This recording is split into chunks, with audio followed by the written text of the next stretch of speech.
Oh, hey, Adam. What's up? Your FFA introduction?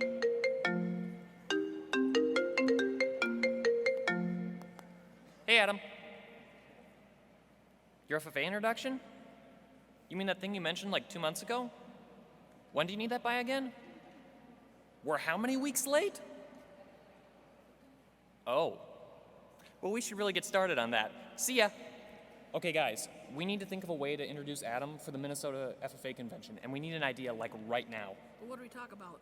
How about how he enjoys playing piano at Mass? Or how about how I took my class on field trips?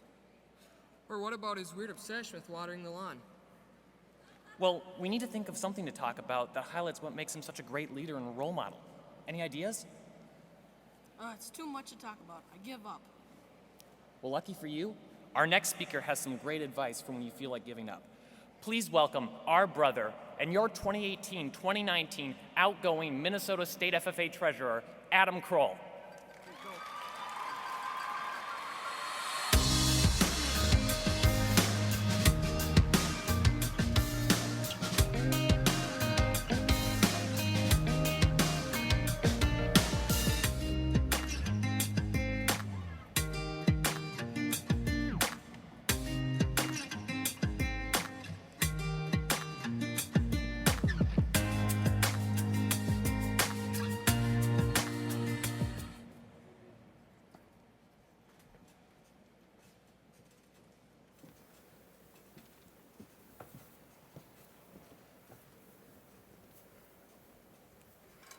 I don't know about you, but I've always enjoyed taking trips.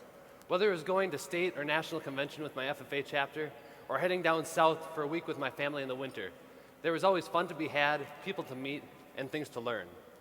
One trip that I remember especially well was a family trip to Texas. Now, Texas is a cool place, filled with good people, good barbecue, and a lot of Texas pride. They put the shape of Texas on everything. Their bridges, their restaurant menus, and even the waffles at the hotels were coming out in the shape of Texas. A place of such pride, and the fact that they're right by the ocean, made Texas the perfect place for the NASA launch sites. While me and my family were down there, we toured some of the launch sites, some space shuttles, and of course, a tour wouldn't be complete without them leaving you at the entrance of the gift shop, with the only exit to the building being located on the other side. As my family was making our way out of the gift shop, I happened to notice a shirt that read, "Failure is not an option." Failure is not an option. I like that. Needless to say, their tactic of making me walk through the gift shop worked pretty well as I bought the shirt. As I was thinking about that on the way home, the shirt kind of made sense to me. It felt like NASA invests so much time, money, and effort into their missions that for them, giving up doesn't really seem like it is an option. But I later found out that there was a lot more to that story. When I was in 5th grade, a friend and I realized that we shared a love of music. In fact, we enjoyed it so much that we started coming in from our recesses to practice music. I played piano, and she sang along. That duo turned into a trio, and by the time we were in 9th grade, we had a 12-person balanced choir. We were singing for masses, church services, school concerts, and a few of us even started a wedding music business on the side. After 10 years together, that choir still comes back home to sing for Christmas, and when I need a pick-me-up or some thinking time, I can probably be found at a piano. Now, most people in my hometown know the end of that story. They saw the choir and the successes and the friendships that we made and the lives that were touched through the music that we created together. But very few know where it all started. You see, when I was in 2nd grade, before I had even dreamed of starting a choir, my family noticed that I had an interest in music. So they signed me up for piano lessons. At first, I was really excited with it.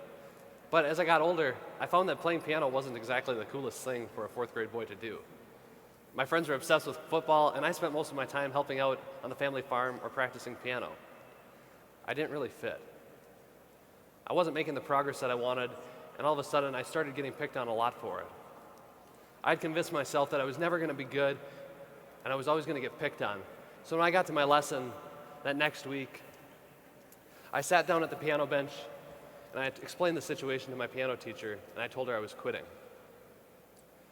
After that, she told me, "Adam, people won't pick on you forever. And if you stick with it, you will get better. But it's your choice to quit.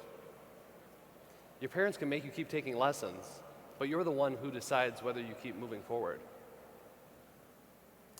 She continued to say, but I hope you don't quit, because I see that you have talent and potential, and that you can make a bigger difference in the lives of others than you could ever imagine right now.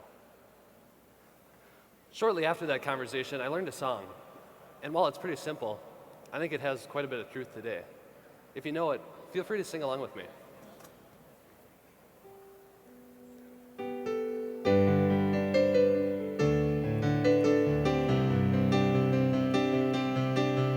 This little light of mine, I'm gonna let it shine. This little light of mine, I'm gonna let it shine.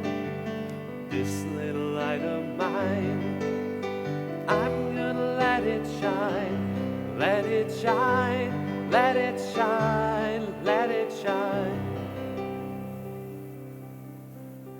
What a message.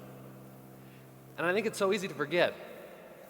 We're told all the time about how we're unique and special and have all these gifts to offer to the world. But how many of us truly believe that? Because I know when I was at 4th grade, sitting at that piano bench almost in tears wanting to quit, that I sure didn't. Looking back, I'm so glad that I didn't.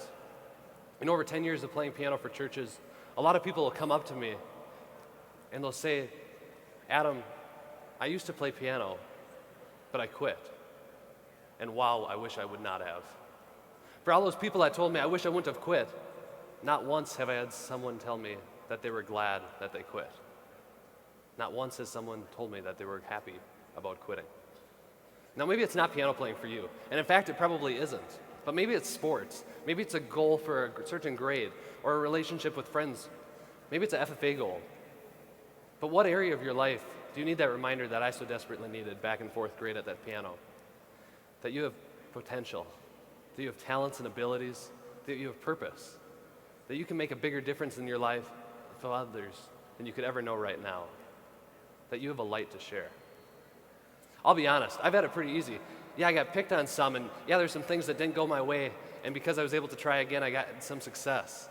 But I'm not going to stand up here and say I know what you're going through, what you've been through, or what you're going to have to go through. But what I do know is this: everybody struggles.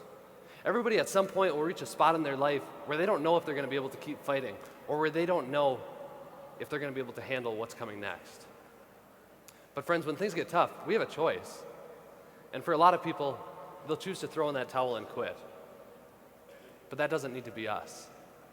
Because the struggles and the problems that we have along the way, those don't define us unless we let them. Friends, failure doesn't have to be an option. We can choose to keep fighting through the battles that come our way. We can choose to stay true to our values and our missions and our goals. When I talked about the Apollo 13 mission, when I said failure doesn't have to be an option, originally I thought that story came from one of NASA's brightest moments. But in fact, it was probably one of their darkest that they had at that point in history. Because for the first time in history, they were looking at the possibility of losing a human life in space. After one of the oxygen tanks exploded on their space shuttle, there was no possible way that they could reach the moon. In that moment, the crew had to decide whether they were going to give up or if they were going to keep fighting to just get back home. They chose to keep fighting and let their light shine, and the ground crew at home chose to support them. How can we find people that can support us like that? We can be defined by the things that we do to keep fighting, just like they did. It's not always going to be easy, but it can be guided by a philosophy so simple. Many of us have probably known it since we were little.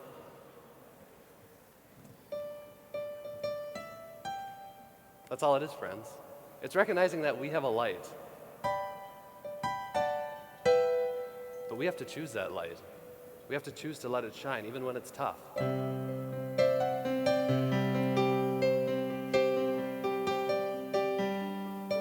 I know what I want to do with my life. What will you do with yours? This little light of mine, I'm gonna let it shine. This little light of mine, I'm gonna let it shine.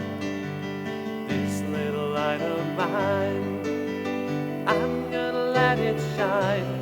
Let it shine, let it shine, let it shine. This little light of mine, I'm gonna let it shine. This little light of mine, I'm gonna let it shine. This little light of mine, I'm gonna let it shine. Let it shine, let it shine, let it shine. That sounded great. It sounds good when we let our light shine. It feels good when we let our light shine. And friends, it makes the world good when we let our light shine. Minnesota FFA, never let that light stop shining, and never, ever give up. Keep fighting the good.